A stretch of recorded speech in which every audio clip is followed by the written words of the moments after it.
যাওয়ার পরিকল্পনা করলে সবার প্রথমে মনে আসে হাম্পি নগরের কথা। এই শহরের পরতে পরতে রয়েছে ইতিহাসের ছোঁয়া। একসময় এই শহরটিকে বলা হতো মধ্য ভারতের দ্বিতীয় বৃহত্তম শহর। প্রায় ১৬ বর্গ কিলোমিটার অঞ্চল জুড়ে অবস্থিত হাম্পির ধ্বংসাবশেষ। এই শহরের ধ্বংসাবশেষের পাশেই রয়েছে তুঙ্গভদ্রা নদী। আগে ইউনেস্কোর তরফ থেকে এই ধ্বংসাবশেষটিকে ওয়ার্ল্ড হেরিটেজ সাইটের তকমা দেওয়া হয়েছে। ১৪ শতকের সময় এই শহরটি ছিল বিজয়নগরের রাজধানী। বিজয়নগরের শেষ হিন্দু সাম্রাজ্য ১৫৬৫ সালে পতন হয়। এরপরেই এই সাম্রাজ্য চলে যায় মুসলিম সুলতান বাহিনীর হাতে। বিজয়নগরের এই সাম্রাজ্যের সঙ্গে বহুবার যুদ্ধ হয় সুলতানদের, তবে প্রাণপণ দিয়ে যুদ্ধ লড়েও এই সাম্রাজ্য বাঁচানো যায়নি। অবশেষে বর্তমানে এই অঞ্চলে পড়ে রয়েছে কেবলই ধ্বংসাবশেষ।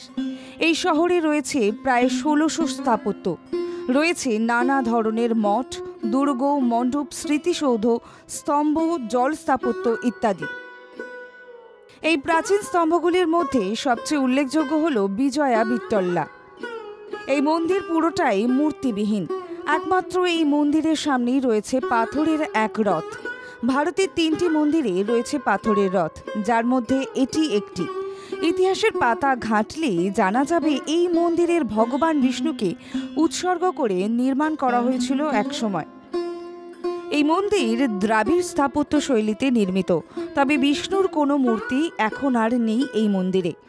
এই মন্দির আংশিকভাবে ক্ষতিগ্রস্ত অবস্থায় রয়েছে। এই মন্দিরের প্রতিটি স্তম্ভে হাত দিয়ে টোকা মারলে আলাদা আলাদা শব্দ বেরিয়ে আসে। গানের সুরের সাথে তাল দিয়ে এই মন্দিরের পিলারে টোকা মারলে বাদ্যযন্ত্রের সুর ভেসে আসবে। কেউ যেন পিয়ানো বাজাচ্ছে।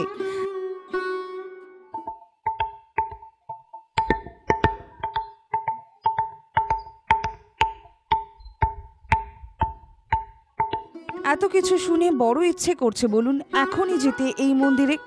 ভাবছেন কিভাবে যাবেন? কলকাতা থেকে ট্রেনে করে আপনাকে পৌঁছে যেতে হবে বেঙ্গালুরু। বিমানে চড়েও যেতে পারেন। বেঙ্গালুরু থেকে সড়ক পথে গাড়ি করে পৌঁছে যান হাম্পি। হাম্পিতে থাকার জন্য পেয়ে যাবেন বহু হোটেল, তাই রাত্রি যাপনের ক্ষেত্রে কোনো চিন্তার কারণ নেই।